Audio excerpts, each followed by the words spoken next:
Hello all. Welcome back to my channel. So video చూసే వాళ్ళంతా ఎలా ఉన్నారండి? ఈరోజు వీడియోలో నేను ఈజీగా ఇంట్లోనే నెయ్యి అనేది ఎలా తయారు చేసుకోవాలి అనేది షేర్ చేస్తున్నాననమాట. ఇది నేను అంతకు ముందు కూడా చాలాసార్లు చేసున్నాను. బట్ ఏంటంటే ఒక్కొక్కసారి అటర్ ఫ్లాప్ అవుతుంది. ఒక్కొక్కసారి అయితే హిట్ అవుతుంది.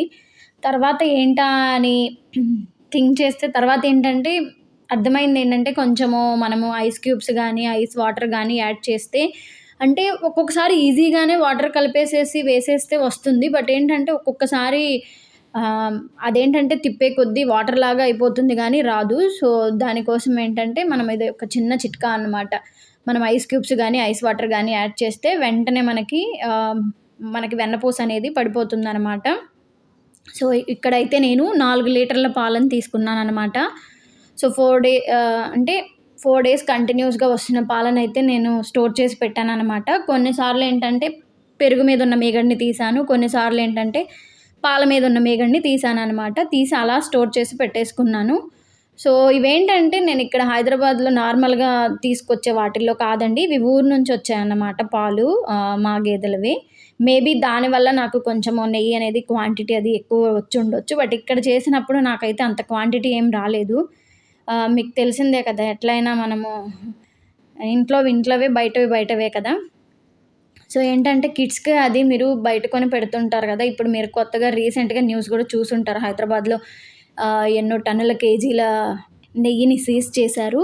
బెటర్ ఏంటంటే మనం ఎలాగో పాలు తెచ్చుకుంటాం కాబట్టి వాటి మీద ఉన్న మీగడని తీసేసి స్టోర్ చేసేసుకుంటే మనము ఒక 1 వీక్ ఒకసారైనా ఒక గిద్దొచ్చినా ఫైన్ కదా! పిల్లలకి పెట్టేటప్పుడు. ఎందుకు అంత కల్తీది బయటవి తీసుకొచ్చి పెట్టడము. సో, ఎలాగో పాలు తాగుతాము. సో, వాటిని ఆ పాలను తీసుకొచ్చి స్టోర్ చేసి పెట్టేసుకొని తీసుకుంటే బెటర్ కదా! సో, అదనమాట. నాకైతే ఇంకా నేను ఐస్ క్యూబ్స్‌ని ఒక గ్లాస్‌లో వాటర్ పోసేసి పెట్టాననమాట డీప్ ఫ్రిడ్జ్‌లో. పెడితే నాకు చక్కగా ఐస్ అయిపోయింది. నేను ఆ ఐస్‌ని యాడ్ చేసేసాననమాట. చేసేసి తిప్పాను. అంతా హార్డ్‌లీ ఒక 5 మినిట్స్ వరకు తిప్పుంటాను. ఎక్కువ గూడా ఏం కాదండి మిక్సీలో. తర్వాత నాకు ఇంత వెన్నపూస అయితే వచ్చిందనమాట. దీన్ని ఒక 3, 4 నీళ్ళతో అయితే చక్కగా వాష్ చేసేసుకోండి. నేనేమి ఎక్కువ డేస్ అయితే ఏం స్టోర్ చేయలేదు. మీరు మేబీ ఒక 10, 15 డేస్ అలా ఎక్కువ స్టోర్ చేసుంటే గనక ఖచ్చితంగా ఇంకా బాగా బ్యాడ్ స్మెల్ అనేది వస్తుంది. ఎక్కువ సార్లయితే వాటర్‌తో కడగాలి. నేనైతే ఇక్కడ ఓన్లీ 4 డేస్ మాత్రమే స్టోర్ చేశాను కాబట్టి నేను ఒక 3, 4 నీళ్ళతో కడుక్కున్నాననమాట. సో, తర్వాతొచ్చేసి నేను ఒక బాండీలో వేసేసి కొంచెము మెంతుల్ని యాడ్ చేశాననమాట. మనకు ఆ ఫ్లేవర్ అనేది బావుంటుంది. మీ ఇష్టము. కొంతమంది తమలపాకుల్ని యాడ్ చేస్తారు. కొంతమందొచ్చేసి కరివేపాకుని యాడ్ చేస్తారు. నేనిక్కడైతే మెంతుల్ని యాడ్ చేశాననమాట. సో, ఇంకొక చిట్కా ఏంటంటే మీకిక్కడ కంటిన్యూస్‌గా మీరు ఆ గెరిటని తిప్పుతూనే ఉండాలండి. అప్పుడు మీకు ఆ కిందనేది అడుగంటదనమాట. లేకపోతే మీకు బాగా అడుగంటిపోతుంది. నెక్స్టొచ్చేసి అది క్లీన్ చేసేటప్పుడు అదొక డబల్ పని. ఎంతో కొంత దానికి కూడా ఉంటుంది కదా నెయ్యనేది. సో, ఒక 10 మినిట్స్ మనది కాదు అనుకోని మీరు అలా తిప్పుతూ ఉండండి కంటిన్యూస్‌గా. మీకెక్కడ కొంచెం కూడా అడుగంటదు. ఏదన్నా కొంచెం చిన్న చిన్నవుంటాయి గదా! బ్లాక్ కలర్‌లో అవి గూడా మీకేంటంటే నార్మల్‌గా వచ్చేస్తది గానీ ఎక్కడ అడుగంటదు. సో, ఇదైతే మాత్రం మీరు గుర్తుపెట్టుకోండి. చూసారు గదా! వీడియోలో మనము అలా వేసి తిప్పుతూ ఉంటే మనకి ఆ వైట్ కలర్ నురగంతా పోతూ ఉంటుందనమాట. రెడ్ కలర్ వచ్చేదాకా మీరు నెయ్యినైతే కాచుకోండి. రెడ్ కలర్ వచ్చింది అనుకున్న వెంటనే ఆపేసేయండి. మళ్ళా ఎక్కువైతే మాడిపోతుంది గదా! సో, దానికోసం అనేసనమాట. సో, మేబీ ఈ వీడియో అనేది ఐ డోంట్ నో లెంతీ అనేది ఎక్కువైపోయింది. కాపోతే డీటెయిల్‌గా కొంచెము చూపిచ్చి చేద్దాము అనేసైతే కొంచెము నేను చేశాననమాట. 1 ఆర్ 2 మినిట్స్‌లో అంటే హడావిడిగా చూపిచ్చినా మీకు ఇన్ డీటెయిల్‌గా అర్థం కాదు కదా! సో, దానికోసం అనేసి నేను కొంచెం డీటెయిల్‌గా క్లిప్స్‌నైతే తీసుకున్నాననమాట. చూసారు కదా! మీకెక్కడ కొంచెం గూడా అడుగంటట్లేదు నెయ్యనేది.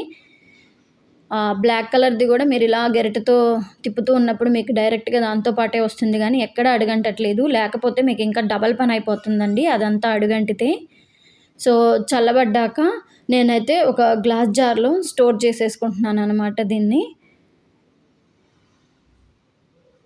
సో, చల్లబడ్డాకే మీరు గ్లాస్ జార్‌లో స్టోర్ చేసుకోండి. ఆ తర్వాత ఒక 3, 4 అవర్స్‌కి ఆ టైంకయితే అది పూసలాగా వస్తుంది. ఇప్పుడే కదా మనం నెయ్యిని కాచింది. సో, అందుకోసం అనేసి ఇలా ఉందనమాట. సో, ఇక్కడ నేనైతే వడగట్టుకుంటున్నాను నెయ్యిని. చక్కగా స్ట్రైనర్ తీసేసుకొని వడగట్టేసుకొని స్టోర్ చేసేసుకోండి. ఫ్రిడ్జ్‌లో అలా కూడా ఏమీ పెట్టే పని లేదండి. చక్కగా బయటే పెట్టేసుకోండి. వీక్ ఒకసారి చేసుకున్న మనకి పిల్లలకనేది సరిపోతుందనమాట. బయట కూడా కొనే పని లేదు. సో 4 లీటర్ల పాలకి నాకు అరౌండ్ 200 ఎంఎల్ దాకా అయితే వచ్చిందనమాట. నేను ఇది వెయిట్ చెక్ చేస్తే. సో ఇదండి ఈరోజు వీడియో. మీకు గనక వీడియో నచ్చింది అనుకుంటే ఖచ్చితంగా ఛానల్‌ని సబ్స్క్రైబ్ చేసుకోండి, లైక్ చేయండి, షేర్ చేయండి. మరిన్ని వీడియోస్ కోసం నా ఛానల్‌ని చూస్తూ ఉండండి. చూసారు కదా! ఇదనమాట ఫైనల్‌గా మన నెయ్యి అనేది రెడీ అయిపోయింది. Thank you.